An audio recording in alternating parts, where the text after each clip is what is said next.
Your friend has written one of the best novels in the world. Just wish him and congratulate him. All right, today we're going to unpack a really powerful poem called The Ballad of the Lunatics.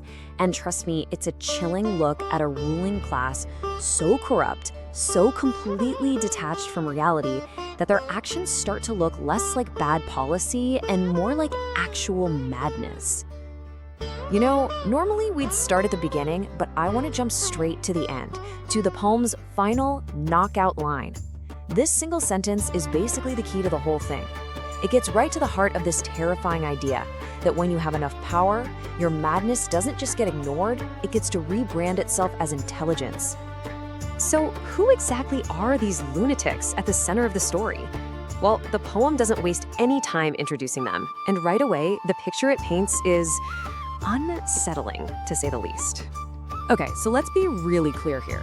The poem isn't trying to make some kind of medical diagnosis. No, the word lunatics here is being used as a sharp political weapon. It's describing a ruling class that's become so corrupt, so out of touch, that to any sane person looking in, their behavior seems completely and utterly mad. The poem just throws you right into this incredibly jarring scene. You've got all the symbols of a civilized, sophisticated elite, guards for security, books for knowledge. But then, smack in the middle of it all, the leader, the boss, is naked and loud. It's such a brilliant way to show that under that shiny surface, the power they're wielding is just raw, shameless, and primitive. But here's the thing, that kind of raw power can't really survive out in the open. It needs to dress up, to look respectable. So the next thing the poem dives into is the very careful, very calculated public image these rulers build for themselves, this whole facade of legitimacy.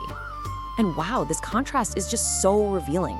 On one side, you have the public image they're selling. Look at our medals, our academic robes, our very public visits to the temple. But then the poem just rips it all to shreds. The medals are just for show, the religion is pure performance, and their education, the poem has this absolutely savage line.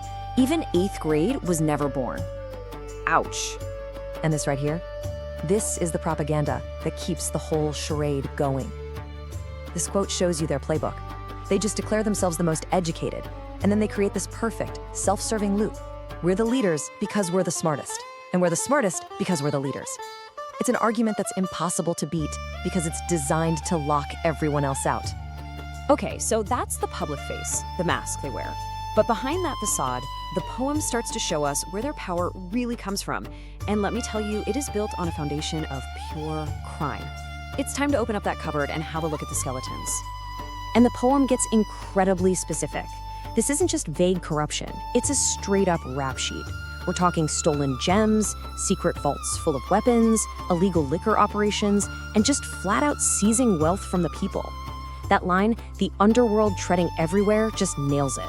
There's no separation anymore between the government and organized crime. And what happens when you have that much dirty money and that much power? Well, this is what happens. You're above it all, the law doesn't apply to you, the police can't touch you, and the truth is whatever you say it is. They operate with total impunity. And just to give you an idea of what that impunity looks like, the poem mentions hundreds of legal cases filed against them, hundreds, and yet it doesn't matter. The scale of the crime is just mind-boggling, but they remain completely untouchable. Now, a system this rotten at the top doesn't just stay at the top. It leaks down, and it poisons everything. So now we're going to see how this corrupt rule basically holds an entire nation hostage, and what that does to the lives of ordinary people. For me, this is one of the most powerful lines in the entire poem, because it's so simple and so devastating. It boils down the entire human cost of this regime to one terrifying reality: a society soaked in fear. When the rule of law is gone, basic safety is the first thing to go. You can't even feel safe walking down the street. It says everything. So how in the world do they keep control when things are this chaotic? Well, the poem lays out their little 3-step playbook. Step 1, dominate the radio, control the story. Step 2, be on TV all the time, constantly projecting this image of being in charge.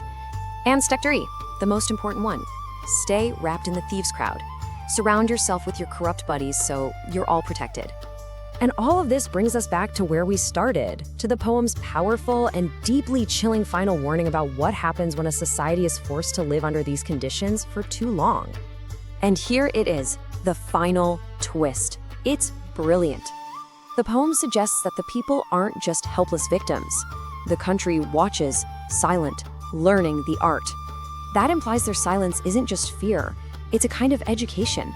To survive in this insane system, people are quietly observing, and they are learning the rules of the game. And that leads us to the poem's terrifying, unspoken question. If an entire country is busy learning the art of this madness, what happens when they get good at it? What does a society become when corruption and shamelessness are no longer seen as flaws, but as necessary survival skills? That is a truly chilling thought to end on. Your friend has written one of the best novels in the world. Just wish him and congratulate him.